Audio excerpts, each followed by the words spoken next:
Ah. La rhétorique ou l'art de parler. Donc par le prêtre Bernard Lamy, qui était tout de même, jusqu'à preuve du contraire, un grand ami de Malebranche. En termes de fréquentation, Bitch. on a quand même vu pire. Hein.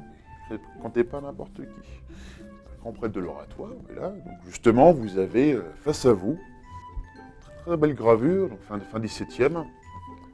Au niveau de la relure, là, ça reste quand même de la vessie de porc. De la vessie de porc. Attention, attention mes amis. La vessie de porc tannée. Admirez. En plus, il y a même la poussière qui sort, vous vous rendez compte. Donc, la rhétorique ou l'art de parler, c'est un bouquin, un petit bouquin, qui peut servir, pas spécialement pour briller en société, parce que bon, vous sortez lors d'un repas de famille, bon, les gens diront oh, c'est pas ton petit bouquin. Tu l'as acheté combien? Non, c'est un genre de livre qui est fait quand même pour être dévoré, quoi. Pour arrêter 5 minutes. Bon, ça reste en vieux François, meilleur moyen pour savoir parler.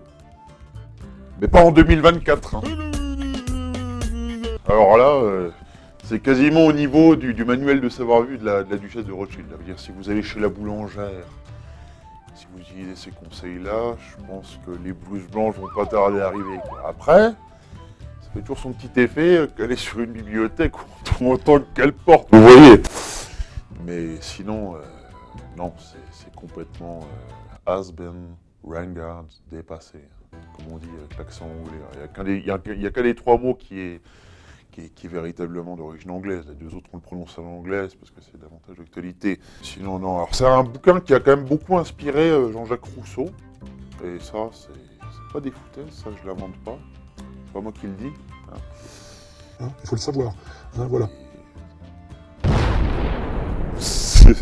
C'est quand même assez spécial. Par exemple, regardez la manière pour décrire un tableau. Donc, comme l'on ne peut pas achever un tableau avec une seule couleur et distinguer les différentes choses qu'on y doit représenter avec les mêmes traits. Alors, au niveau de la prononciation, je suis pas spécialement très au fait des us et coutumes. Je sais pas trop comment ils prononçaient à l'époque, mais moi, les S en forme de F, moi, ça m'amuse toujours de les prononcer comme ça, avec des F, tu vois. Bonjour Madame la boulangère, voilà, hein, les introductions. Bonjour Madame la boulangère. Comme on ne peut pas wafter un tableau avec une seule couleur et distinguer les différentes fauves qu'on doit représenter avec... Le zozotement, c'est juste un trouble d'articulation où on place la langue entre les dents au lieu de la placer derrière les dents. Non, il est impossible aux filles de marquer ce qui ne se passe dans notre esprit avec des mots qui foitouent d'un même ordre. Déjà, ce cher monsieur Lamy, il passe quand même 5 lignes pour nous expliquer que ce qu'il nous présente, déjà, c'est même pas réalisable. Après, en tant que livre de chevet, c'est sympa. Et je ne conseillerais pas spécialement ce type de lecture à tout le monde. C'est vraiment réservé aux initiés et aux gens qui ont du temps à perdre. Aux insomniaques, aux gens légèrement monomaniaques ou un peu psychorigides sur les bords. Après, quand on est passionné par les livres anciens, par la manière dont les gens pouvaient bien s'exprimer à l'époque dans ce type de salon, par exemple, oui, effectivement.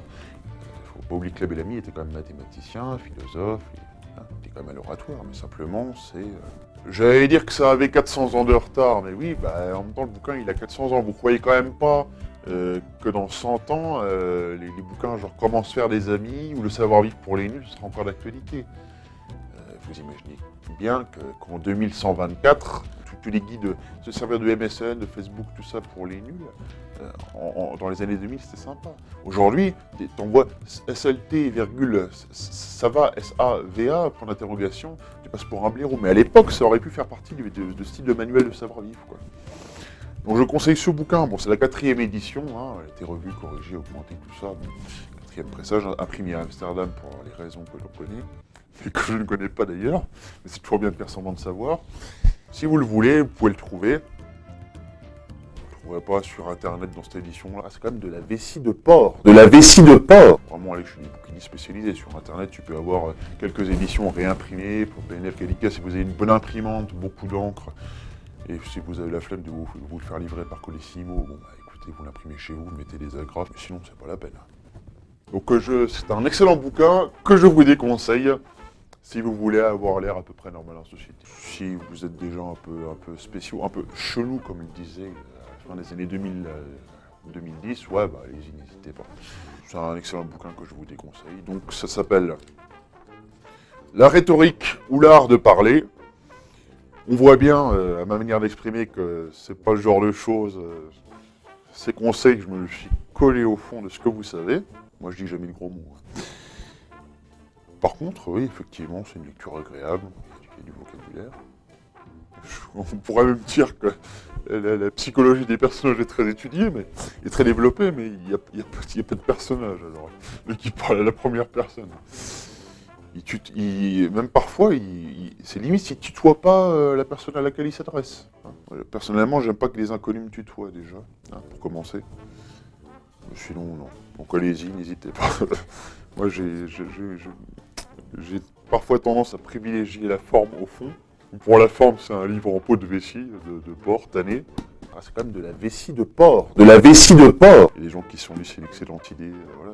Après, c'est une couverture qui est quand même personnalisée, parce qu'à l'époque, il ne faut pas oublier que jusqu'à la fin du 19e siècle, la plupart des bouquins, les gens, ils allaient quand même en librairie, ils achetaient juste un pas. Après, ils personnalisaient en fonction. Donc, autant dire que c'est un bouquin unique, quoi, dont je suis le heureux propriétaire. Sa lecture m'a fait ni chaud ni froid, mais bon, ça m'a instruit. Puis je peux toujours un peu me la péter quand j'ai ce genre de bouquin, vous voyez, quand j'ai des invités, ça fait toujours son petit effet avec une bonne bouteille de Chablis. Voilà. Donc, bonne lecture et flûte.